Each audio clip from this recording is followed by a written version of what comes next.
పాలనపై ఫోకస్ చేశారు సీఎం రేవంత్ రెడ్డి. ఏడాదిన్నరగా వేచి చూసే ధోరణి అవలంబించిన ముఖ్యమంత్రి ఇక మంత్రులకు బాధ్యతలు అప్పగించిన శాఖలపైన ఫోకస్ చేయబోతున్నారు.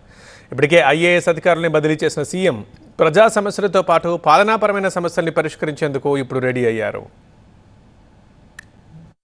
తెలంగాణలో పాలనను ప్రక్షాళన గావిస్తా అంటున్నారు ముఖ్యమంత్రి రేవంత్ రెడ్డి.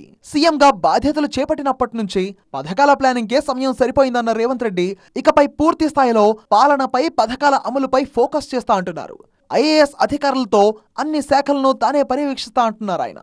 తెలంగాణలో ఇటీవలే జరిగిన ఐఏఎస్ బదిలీలో పాలనలో సీఎం రేవంత్ రెడ్డి చేపడుతున్న ప్రక్షాళనకు నిదర్శనమంటున్నారు కాంగ్రెస్ నేతలు. సీఎస్ గా రామకృష్ణరావు నియామకం, సీఎంఓలోకి జయేష్ రంజన్ ను తీసుకోవడం ఇందులో భాగమేనంటున్నారు. సీఎంఓను కూడా ప్రక్షాళన చేస్తున్నారు రేవంత్ రెడ్డి. కొందరు అధికారులు సరిగ్గా విధులు నిర్వహించడం లేదని బహిరంగంగానే విమర్శలు చేశారు. ప్రజాసేవ కోసం కాకుండా ధనార్జనే ధ్యేయంగా పనిచేస్తున్నారని ఇటీవలే ఆగ్రహం వ్యక్తం చేశారు రేవంత్ రెడ్డి.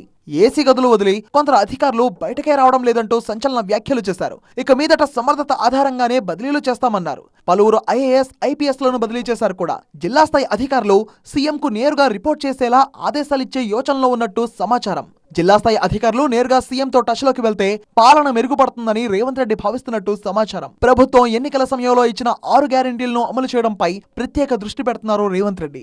ఇప్పటికే కొన్ని కీలక పథకాలు ప్రారంభం కాగా మిగతా పథకాలు ప్రారంభించాల్సి ఉంది. ఈ పథకాలన్నీ గ్రౌండ్ లెవెల్లో అమలు కావాలంటే జిల్లా కలెక్టర్లు, ఎస్పీలతో తానే స్వయంగా టచ్ లోకి వెళ్తా అంటున్నారు. ఇక మీదట పని చేయని అధికారులపై యాక్షన్ తప్పదంటున్నారు రేవంత్ రెడ్డి.